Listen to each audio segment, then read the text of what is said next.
तो गाइस मैं हूं अंकित और आप देख रहे हैं रेसलिंग फैंस नेटवर्क। शुरू करते हैं गाइस अपनी बातों को। सबसे पहले मंडे नाइट रॉ की व्यूअरशिप से। तो रॉ का एपिसोड खत्म हो चुका है एंड ये आखिरी एपिसोड था इस साल का। तो ऐसे में व्यूअरशिप क्या निकल के सामने आई है वो मैं आपको बता दूं। इस वीक की व्यूअरशिप थोड़ी सी ऊपर है पिछले वीक से। पिछले वीक के नंबर्स थे 1.66 मिलियन एंड इस वीक लगभग उससे 1 लाख व्यूज़ ऊपर है।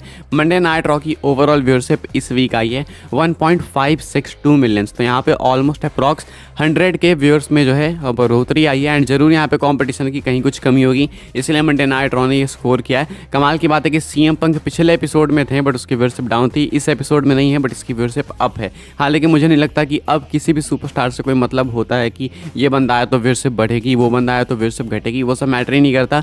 मेरे अकॉर्डिंग लोगों को जो देखना होता है देखते हैं, फ़र्क नहीं पड़ता कौन सा सुपरस्टार आ रहा है या फिर कौन सा नहीं आ रहा है। एंड सबसे इफेक्टिव तो भाई इसमें कॉम्पिटिशन है। अगर कॉम्पिटिशन आ गया तो फिर चाहे किसी को भी ले आओ व्यूअरशिप में प्रॉब्लम आएगी ही आएगी। तो ये तो होना ही था। बाकी अभी के हिसाब से पिछले वीक से व्यूअरशिप थोड़ी सी बढ़ी है तो ठीक है। 1.562 मिलियन से अप्रॉक्स 1.6 मिलियन काफ़ी है मंडे नाइट रॉ के लिए। आगे बढ़ते हैं गाइस, बात करते हैं अगली स्टोरी के बारे में जो कि बेकी लिंच को लेके।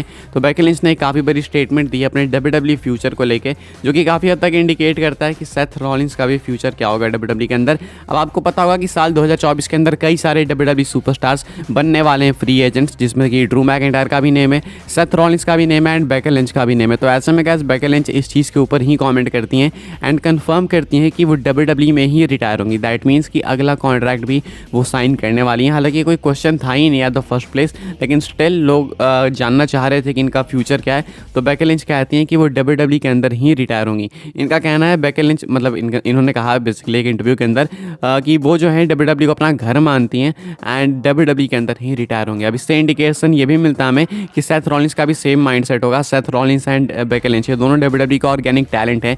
दोनों ने नीचे से ऊपर तक अपने करियर को WWE के अंदर ही बनाया है। बैकस्टेज भी काफ़ी अच्छा एटमॉस्फेयर रहता है इनके लिए एंड WWE काफ़ी सेटिस्फाइड रहती है इन दोनों के ही वर्क से। तो दोनों का फ्यूचर तो WWE की साइड से सिक्योर है ही। अब बस इनके ऊपर है कि ये रहना चाहते हैं अपनी, जो कि ये बिल्कुल रहना चाहते हैं। बेकी लिंच ने अपनी स्टेटमेंट से ये चीज़ बिल्कुल क्लियर कर दी है कि WWE हमारा घर है, मेरा घर है एंड मैं यहीं पर रिटायर होंगी। तो भाई ये होती है लॉयल्टी जो कि Becky Lynch and Seth Rollins and Randy Orton इस तरीके के सुपरस्टार्स टाइम टू टाइम साबित करते रहते हैं हमेशा WWE के लिए। तो ये जो है कुछ बेकी लिंच की स्टेटमेंट है। आगे बढ़ते हैं गाइस, बात करते हैं अगली स्टोरी के बारे में जो कि अपनी जुड़ी हुई है शार्लेट फ्लेयर को लेके। तो शार्लेट फ्लेयर ने भी साइन कर लिया है एक न्यू WWE कॉन्ट्रैक्ट। मैंने आपको कल ही बताया कि काफ़ी सारे सुपरस्टार्स जो हैं अब धीरे धीरे अपने कॉन्ट्रैक्ट को रीन्यू करेंगे, क्योंकि टाइम आ रहा है कि उन सबका कॉन्ट्रैक्ट खत्म होने वाला है। अब शार्लेट ने एक एग्जैक्ट न्यू कॉन्ट्रैक्ट तो साइन नहीं करा है, इसी वाले कॉन्ट्रैक्ट को एक्सटेंड करा है। यानी कि कोई ऐसी नई डील नहीं है उनके लिए, सिर्फ उन्होंने सिंपली इस वाले कॉन्ट्रैक्ट को जो कि उनका अभी चल रहा है उसी को वो आगे एक्सटेंड कराती हैं। अब ये स्पेशली ज़्यादा इंपॉर्टेंट इसलिए भी हो जाता है क्योंकि शार्लेट जो है वो इंजर्ड है करेंटली। तो अब ये जो 9 महीने जाएंगे वो WWE से ऑफ रहेगा उनका। तो ऐसे में WWE चाहे तो कॉन्ट्रैक्ट फ्रीज भी कर सकती है। अभी के हिसाब से WWE कॉन्ट्रैक्ट एक्सटेंड करती है शार्लेट फ्लेयर का एंड अभी बहुत सारी नई डील्स जो है WWE को डन करनी है। कई सारे सुपरस्टार्स के कॉन्ट्रैक्ट को ऐसे ही एक्सटेंड कराना है, तो कई सारे लोगों को नया डील भी ऑफर करना है। WWE के लिए आने वाले 3-4 महीने काफ़ी इंपॉर्टेंट है। अब ये न्यू डील तो साइन कर चुकी हैं शार्लेट फ्लेयर, एक्सटेंडेड डील। अब देखना है कि इनके रिटर्न के बाद इनको बुकिंग कैसे मिलती है। अभी इनकी बुकिंग पहले से तो काफ़ी ज़्यादा ढीली हो चुकी है। अगर आप रेसलमेनिया 33 के टाइम शार्लेट फ्लेयर को देखते होगे, उस टाइम अगर आप WWE देखते होगे तो आपको मालूम होगा कि भाई उस टाइम शार्लेट को क्या पुश मिलता था। चाहे रेसलमेनिया 33 हो गया, 34 हो गया, 35 तक भी मान के चलो, उससे पहले शार्लेट जो थी ना भाई बहुत ही भयंकर पुश मिलता था उनको एंड फैंस उस चीज़ से बहुत ही ज़्यादा चिड़चिड़ा हो चुके थे, चिढ़ चुके थे कि भाई इनफ हो रहा है, इसका ओवर पुश्ड है। एंड इसी वजह से ट्रिपल एच आई गेस अब उतना ज़्यादा वो नहीं लेते हैं शार्लेट पे, रिस्क नहीं लेते उनको ज़्यादा पुश करके। पहले तो बहुत ही पुश किया जाता था उनको। अभी देखते हैं रिटर्न के बाद उनकी बुकिंग कैसे होती है जब वो इंजरी के बाद अपना रिटर्न करती हैं। आगे बढ़ते हैं गाइस, बात करते हैं अपनी अगली स्टोरी के बारे में जो कि है WWE के काफ़ी इनक्रेडिबल जेस्चर को लेके, जो कि इन्होंने दिखाया है ब्रे वाइट एंड उनकी फैमिली के लिए। ब्रे वाइट जो कि अनफॉर्चुनेटली अब इस दुनिया के अंदर है नहीं, वो WWE के साथ एक लेजेंड्स कॉन्ट्रैक्ट के अंदर है। WWE ने ऑलरेडी काफ़ी कुछ किया ब्रे वाइट के लिए अभी तक। पूरा वेबसाइट पर उनके लिए एक सेक्शन भी बना दिया था, मैंने देखा नहीं कि वो भी है या फिर नहीं, लेकिन मर्ज में पूरा एक उनका सेक्शन ही अलग सा बन गया था। एंड ब्रे वाइट को ट्रिब्यूट भी WWE ने काफ़ी ब्यूटीफुल दिया। साथ में WWE की तरफ से एक और जो है न्यूज़ निकल के सामने आ रही है, ये खुद ब्रे वाइट के फादर ने ही रिवील करी है कि ब्रे वाइट को लेके जो है WWE काफ़ी ज़्यादा पीस जेस्चर दिखा रही है, स्पेशली उनके फैमिली को लेके। Mike Rotunda revealed that WWE put the late great Bray Wyatt on a legends contract with all the proceeds going to Wyatt's family.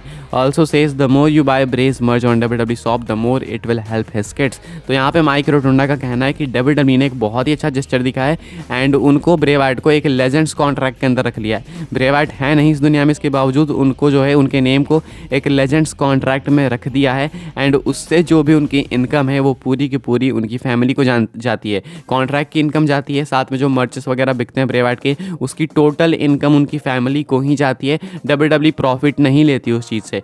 तो एक तरीके से यहाँ पे माइक्रो टुंडा कहते हैं कि अगर आप ब्रे वाइट की मर्च खरीदोगे तो उतना ही ब्रे वाइट की फैमिली के लिए चीज़ हेल्पफुल होगी, ब्रे वाइट के बच्चों के लिए चीज़ हेल्पफुल होगी। एंड सोच सकते हो गाइस आपकी ब्रे वाइट है इस दुनिया के अंदर नहीं एंड डब्ल्यूडब्ल्यूई जो है स्टिल उनके नाम का कॉन्ट्रैक्ट चला रही है। मतलब डब्ल्यूडब्ल्यूई को कोई फ़ायदा नहीं है, डब्ल्यूडब्ल्यूई ऐसे ही पैसे दे रही है उनके फैमिली को बस अपना जेस्चर दिखाने के लिए कि हाँ हम केयर करते हैं ब्रे वाइट को। इससे बेटर ट्रिब्यूट और क्या हो सकता है। मर्चेंडाइज का एक पैसा डब्ल्यूडब्ल्यूई नहीं लेती है। जो भी ब्रे वाइट के नेम से रिलेटेड जो भी चीज़ें मिल रही है, जो भी चीज़ें बिक रही है, जो भी प्रॉफिट हो रहा है डब्ल्यूडब्ल्यूई को, वो A to Z डब्ल्यूडब्ल्यूई वाले जो है ब्रे वाइट की फैमिली को दे रहे हैं। तो ये कितना इनक्रेडिबल जेस्चर है भाई। आखिर ऐसा कौन सी कंपनी करती है, इसीलिए डब्ल्यूडब्ल्यूई को बहुत सारे लोग पसंद करते हैं एंड ट्रिपल एच के कंट्रोल के अंदर तो और भी ज़्यादा। हालांकि मैं श्योर हूँ कि ये चीज़ विंस मैकमैन के कंट्रोल के अंदर भी होती, लेकिन जो भी है डब्ल्यूडब्ल्यूई का ओवरऑल ये काफ़ी ज़्यादा ही अच्छा जेस्चर है। तो इसके रिलेटेड कॉमेंट्स में अप्रिसिएशन तो बनती है जरूर से। आगे बढ़ते हैं गाइस, बात करते हैं अपनी आखिरी स्टोरी के बारे में जो कि है MJF एंड ट्रिपल एच को लेकर। तो एक दो अपडेट है इसको लेकर मैं आपको बता दूं। कल मैंने आपको बताया कि MJF डिनाई करते हैं कि उन्होंने AEW के साथ रीसाइन करा है। कहते हैं कि मैंने अभी तक AEW के साथ कॉन्ट्रैक्ट वापस से रीसाइन नहीं करा है, यानी कि अभी डील जो है वो डन नहीं हुई है। अब अभी के हिसाब से MJF तो ये कह रहा है अब हुई है नहीं हुई है वो नहीं पता, लेकिन ट्रिपल एच जो है MJF को WWE के अंदर जरूर से चाहते हैं। वो चाहते हैं कि MJF WWE के अंदर आए। ये रिपोर्ट्स हमने पहले भी सुनी है, अभी भी सुन रहे हैं एंड अभी एक और रिपोर्ट है कि WWE वाले इंटरनली क्या सोचते हैं MJF की इस स्टेटमेंट के बारे में। कहा जा रहा है one higher up WWE source responded simply with story line. Another higher up source at WWE reiterated that they heard Friedman had re-signed last year and they believe it happened before his return at AEW All Out 2022 as the Devil. They went on to say that Friedman is locked in and got a huge deal when he renegotiated his contract with Tony Khan last year. तो WWE के दो sources ने ये चीज़ claim करी है। एक ने कहा है कि भाई ये सिर्फ स्टोरी लाइन चल रही है, जो कि मैं भी काफ़ी टाइम से कह रहा हूँ, और एक ने कहा है कि MJF ऑलरेडी पहले ही पिछले साल अपना कॉन्ट्रैक्ट रीसाइन कर चुके हैं जब उनकी नेगोशिएशन जो है चल रही थी टोनी खान के साथ। तो बताया जा रहा है कि बहुत पहले ये डील साइन हो चुकी है। WWE का ऐसा इंडिकेट करना है, लेकिन ट्रिपल एच तो टू बी ऑनेस्ट चाहते हैं कि MJF WWE के अंदर ही आए। ये रिपोर्ट्स हमने मल्टीपल टाइम सुनी है, लेकिन अभी ये चीज़ थोड़ी नामुमकिन सी लग रही है क्योंकि काफ़ी क्लोज आ चुके हैं MJF अपने कॉन्ट्रैक्ट को एंड करने में एंड AEW के साथ उनका सब कुछ सही भी चल रहा है। अभी वो चैंपियन भी है, भले आगे हार जाए लेकिन अभी तो वो चैंपियन भी है।